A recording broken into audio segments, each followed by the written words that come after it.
ഓം gum ഗണപതയേ നമഃ.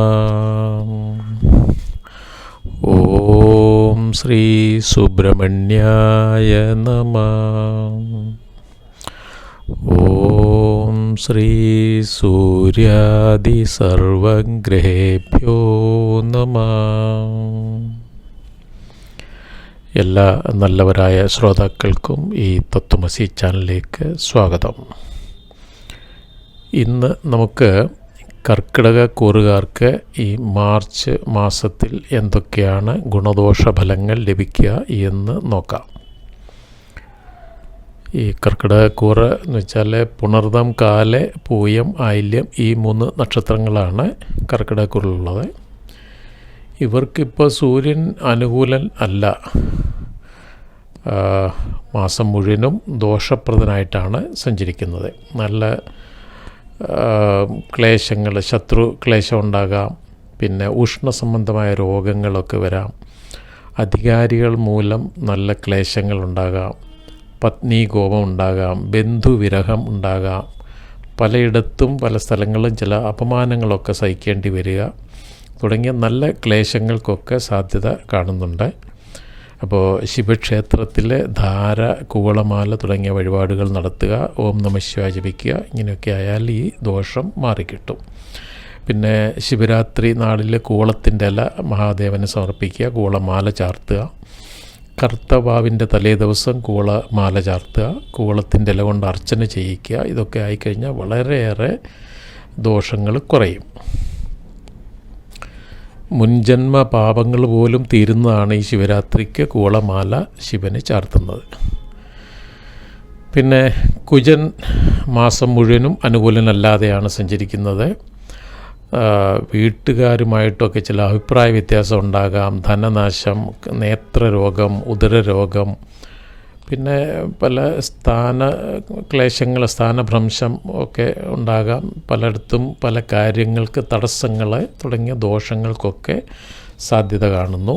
അപ്പോൾ സുബ്രഹ്മണ്യ സ്വാമിക്ക് കഴിവിനനുസരിച്ചൊരു വഴിപാട് ചെയ്യുക. ഒരു കടുംപായസമോ പുഷ്പാഞ്ജലിയോ അർച്ചനയോ മാല ചാർത്തലോ നെയ്വിളക്കോ നമുക്ക് പറ്റുന്ന എന്താണെന്ന് വെച്ചാൽ ഒരു വഴിപാട് ചെയ്യുക. ചൊവ്വാഴ്ച ദിവസം ചെയ്യുക. അപ്പോൾ ദോഷം കുറയും. പിന്നെ ബുധൻ അത്ര അനുകൂലനല്ലാതെയാണ് സഞ്ചരിക്കുന്നത്. മനക്ലേശം, ധനക്ലേശം, പലയിടത്തും കാര്യതടസ്സങ്ങൾ തുടങ്ങിയ ദോഷാനുഭവങ്ങൾക്ക് സാധ്യതയുണ്ട്. വിഷ്ണു സഹസ്രനാമം ഇന്ന് ജപിക്കുന്നത് വളരെ ഗുണപ്രദമാണ് ദോഷം കുറയാൻ. അതല്ലെങ്കിൽ സഹസ്രനാമ അർച്ചന വിഷ്ണു ക്ഷേത്രത്തിലെ വിഷ്ണു അവതാര ക്ഷേത്രങ്ങളിൽ ചെയ്യുക, അതും നല്ലത് തന്നെയാണ്.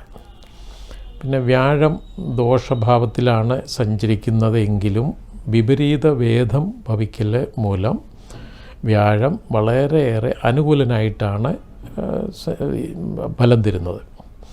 നല്ല ധനലാഭം, ഗ്രഹലാഭം, പൊതുവെ എല്ലായിടത്തും ഒരു ഉയർച്ച, സർവകാര്യ വിജയം, ഭാഗ്യാനുകൂല്യം, അതുപോലെ അപ്രതീക്ഷിതമായിട്ടുള്ള ധനനേട്ടം തുടങ്ങി ഈ ലോട്ടറി പോലുള്ള കാര്യങ്ങൾക്കൊക്കെ നല്ല സാധ്യതയുണ്ട്. തുടങ്ങിയ നല്ല ഫലങ്ങളൊക്കെ തന്നെ തരുന്നതാണ്.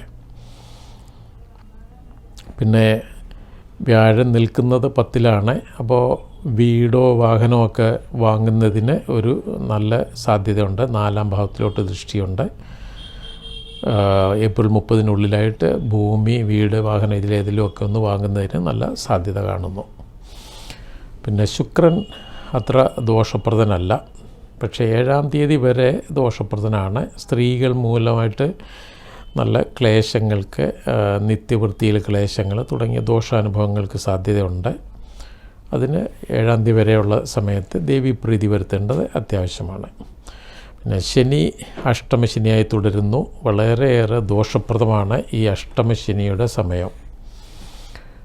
എല്ലാ കാര്യങ്ങളിലും തടസ്സങ്ങളെ, പരാജയങ്ങളെ ഒക്കെ ഉണ്ടാകുന്നതിന് സാധ്യതയുണ്ട്. ധനക്ലേശം, സന്താനങ്ങൾ മൂലമായിട്ടുള്ള മനക്ലേശം തുടങ്ങിയ നല്ല ദോഷാനുഭവങ്ങൾക്കൊക്കെ സാധ്യതയുണ്ട്. അയ്യപ്പസ്വാമിക്ക് നീരാഞ്ജനം, എള്ളുകിഴി, എള്ളുപായസം തുടങ്ങിയ വഴിപാടുകൾ ചെയ്യുക. ഹനുമാൻ സ്വാമിക്ക് വെറ്റിലമാല ചാർത്തുക, ഹനുമാൻ ചാലീസ ജപിക്കുക. ഇതൊക്കെ ചെയ്തു കഴിഞ്ഞാൽ ഈ ദോഷം കുറയും. പക്ഷെ എന്നാലും ഇപ്പം വ്യാഴത്തിൻ്റെ അനുകൂലമായിട്ടുള്ള ഒരു അനുഗ്രഹം ഉള്ളതുകൊണ്ട് ഈ ശനി അത്ര അങ്ങോട്ട് ശല്യം ചെയ്യില്ല. പിന്നെ കേതു വളരെ അനുകൂലനായിട്ട് സഞ്ചരിക്കുകയാണ്. എന്നാൽ രാഹു അങ്ങനെയല്ല, ഭാഗ്യസ്ഥാനത്താണ്, അത്ര നന്നല്ലാതെ. അപ്പോൾ സർപ്പപൂജ അടുത്തുള്ള ക്ഷേത്രങ്ങളിൽ ചെയ്യുമ്പോൾ അവിടെ സർപ്പപൂജ ചെയ്യുക, നൂറും പാലും വഴിപാട് ചെയ്യുക, ശിവപ്രീതി വരുത്തുക, ഓം നമഃശിവായ ജപിക്കുക. ശിവന് പൂജ ചെയ്യുന്നതും ഈ ദോഷങ്ങൾ കുറയാൻ നല്ലതാണ്. സർപ്പദോഷത്തിനൊക്കെ രാഹു ക്ലേശങ്ങൾ ഒന്നും ഏശില്ല. അപ്പോൾ എല്ലാവർക്കും നന്മയുണ്ടാകട്ടെ, അതിനായിട്ട് പ്രാർത്ഥിക്കുന്നു. ലോക സമസ്ത സുഖിനോ ഭവന്തു. ശുഭമസ്തു. ഓം